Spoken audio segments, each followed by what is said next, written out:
প্রতিদিনের একঘেয়েমি রান্না থেকে একটু স্বাদ বদলাতে চাইলে আজকের রেসিপিটা ট্রাই করতে পারেন। প্রিয় দর্শক, আজকের পর্বে শেয়ার করব বেগুন দিয়ে দারুণ স্বাদের একটি রেসিপি। আর এই রেসিপিটা খেতে কিন্তু ভীষণ সুস্বাদু। ভাত থেকে শুরু করে রুটি, পরোটা, লুচি সব কিছুর সাথে একেবারে জমে যাবে। আশা করি রেসিপিটি আপনাদের সবার ভালো লাগবে। তো রেসিপিটি বানানোর জন্য আমি এখানে পাতলা সাইজের 4টে বেগুন নিয়েছি। আর এই রান্নাতে কিন্তু বেগুন বড় হলে হবে না, এরকম মিডিয়াম সাইজের এবং এরকম পাতলা বেগুন হলে খুব ভালো হয়। এবার এই বেগুনগুলোকে আমি মাঝখান থেকে এভাবে ফালি করে নেব। আমি কিন্তু পুরোপুরি ফালি করছি না, ঠিক মুখের দিকটা কিছুটা অংশ আমি রেখে দিয়েছি। আর এভাবেই আমি সবগুলো বেগুন এখন কেটে নেব। আর বেগুনগুলো কিন্তু আমি আগে থেকে ভালো করে ক্লিন করে নিয়েছি। আর বেগুনে পোকা আছে কি না সেটা যখন আপনারা বেগুনটা ফালি করে নেবেন তখন একটু চেক করে নেবেন। তো এখানে আমি সবগুলো বেগুন এরকম মাঝখান থেকে ফালি করে নিয়েছি। এখন আমরা চলে যাব পরবর্তী স্টেপে। আমি এখানে কিছু গুঁড়ো মশলা নিয়েছি।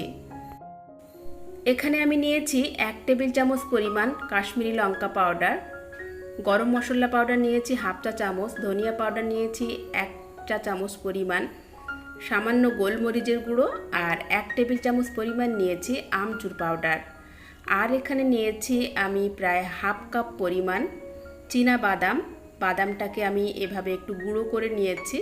খুব বেশি গুঁড়ো করলে হবে না, এরকম দানা দানা ভাব থাকে, এভাবেই গুঁড়ো করে নিতে হবে। এবার এই গুঁড়ো করা চীনা বাদামটাও কিন্তু আমি এই মশলার সাথে মিশিয়ে দেব। দিয়ে এখন সব মশলাটাকে একসাথে ভালো করে এভাবে একটু মিশিয়ে নিতে হবে। এরপর আমি এখানে দিয়ে দিচ্ছি স্বাদ মতো লবণ, সামান্য হলুদের গুঁড়ো এবং সবশেষে দিয়ে দেব সরিষার তেল। আমি এখানে প্রায় 1 টেবিল চামচ পরিমাণ সরিষার তেল দিয়ে দিলাম। দিয়ে এখন খুব ভালো করে তেল আর মশলাটাকে একটু মিশিয়ে নিতে হবে। আর আমি কিন্তু এখানে সব কিছু নিয়েছি এই 4টে বেগুনের পরিমাণ অনুযায়ী। আপনারা আপনাদের প্রয়োজন অনুসারে মশলার পরিমাণটা বাড়িয়ে কমিয়ে নিয়ে নিতে পারেন। এবার এই মিক্স মশলাটাকে বেগুনের ভিতরে ঠিক এভাবে পুরের মতো ভরে দিতে হবে। যতটা সম্ভব চেষ্টা করতে হবে মশলাটা বেগুনের ভিতরে এভাবে একটু ঠেসে ঠেসে ভরে দেওয়ার এবং যতটা সম্ভব বেগুনের চারপাশে সুন্দর করে মশলাটাকে মাখিয়ে দিতে হবে। তো এখানে আমার একটা বেগুন ভরা হয়ে গেছে।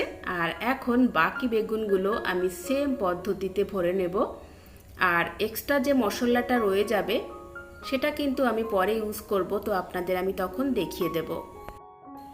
তো এখানে আমি সবগুলো বেগুনের ভিতর মশলাটা ভরে নিয়েছি। এখন আমরা চলে যাব মূল রান্নাতে।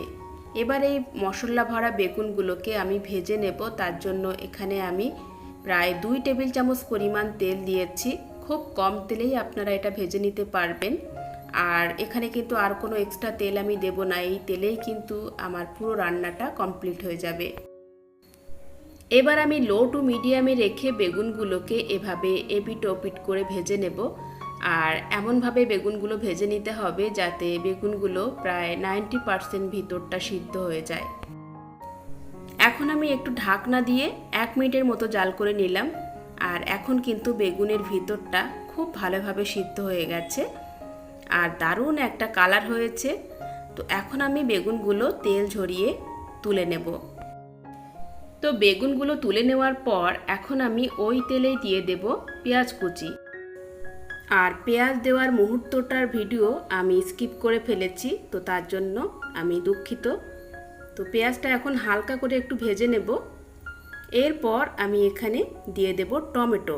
আমি এখানে একটা টমেটো দিয়েছি আর টমেটোগুলোকে এরকম স্লাইস করে কেটে নিয়েছি। টমেটোটা দেওয়ার পর এখন বেগুন থেকে যে মশলাটা বেঁচে গেছিলো সেই মশলাটা এখন দিয়ে দিলাম। মশলাটায় আমি একটু পানি মিশিয়ে নিয়েছি যাতে মশলাটা পুড়ে না যায়। এখন এই পুরো মশলাটাকে খুব ভালো করে কষিয়ে নেব প্রায় 1 মিনিট ধরে। তো এখানে মশলাটাকে কিন্তু খুব ভালো করে কষিয়ে নিয়েছি। আর এখন দিয়ে দিলাম 1 চা চামচ পরিমাণ আদা আর জিরা বাটা দিয়ে খুব ভালো করে এখন মশলাটাকে নাড়াচাড়া করে নিতে হবে এবং আবারও আমি 30 সেকেন্ডের মতো ভালো করে মশলাটা কষিয়ে নেব। এই পর্যায়ে দিয়ে দিলাম স্বাদমতো লবণ, সামান্য একটু হলুদের গুঁড়ো। তো এখানে আমাদের মশলাটা কিন্তু অলমোস্ট রেডি। এবার আমি এই মশলায় দিয়ে দেব আগে থেকে ভেজে রাখা বেগুনগুলো। বেগুনগুলো দেওয়ার পর এখন উল্টিয়ে পাল্টিয়ে এভাবে মশলাটা খুব সুন্দর করে বেগুনের সাথে মিশিয়ে নিতে হবে। আর এখানে কিন্তু কোনো এক্সট্রা পানি আর দেব না, এই মশলায় কিন্তু বেগুনটা এভাবে নাড়াচাড়া করে সুন্দর করে মিশিয়ে নিতে হবে। মশলাটা যত ভালোভাবে বেগুনের ভিতরে ঢুকে যাবে, বেগুনগুলো তত খেতে টেস্টি হবে। এই রান্নাটা এরকম মাখো মাখো খেতে বেশি ভালো লাগে, তো সেজন্য আপনারাও চেষ্টা করবেন এভাবে রাখার। আর এই টোটাল রান্নাটা কিন্তু গ্যাসের ফ্লেম লো টু মিডিয়ামে রেখে করবেন, তা না হলে কিন্তু মশলাটা পুড়ে যাবে, সেক্ষেত্রে খেতে ভালো লাগবে না। তো এখানে বেগুনটা কিন্তু আমার একদম রেডি হয়ে গেছে। এখন আমি উপর থেকে একটু চিনি দিয়ে দিলাম। একটু মিষ্টি মিষ্টি হলে খেতে আরও সুস্বাদু হবে, তবে চাইলে আপনারা স্কিপ করতে পারেন। এরপর দিয়ে দিচ্ছি একটু ভাজা জিরা পাউডার এবং কয়েকটা কাঁচা লঙ্কা। এবার হচ্ছে গরম গরম পরিবেশনের পালা। বেগুনগুলো পরিবেশনের জন্য আমি একটা সার্ভিং বোলে নামিয়ে নিলাম। তো দেখেই বুঝতে পাচ্ছেন এই বেগুন কত সুস্বাদু হবে, কত টেস্টি হবে। গরম গরম ভাত, রুটি, পরোটা, লুচি সব কিছুর সাথে আপনারা এটা পরিবেশন করতে পারবেন। আর আজকের এই ডিশটা ছিল সাউথ ইন্ডিয়ান একটি ডিশ। আশা করি আপনাদের ভালো লেগেছে। ভালো লাগলে অবশ্যই কিন্তু কমেন্টস করে জানাবেন। এত সময় সাথে থাকার জন্য অসংখ্য ধন্যবাদ জানিয়ে আজকের পর্ব থেকে বিদায় নিচ্ছি। ফিরে আসবো নতুন রেসিপি নিয়ে। আল্লাহ হাফেজ।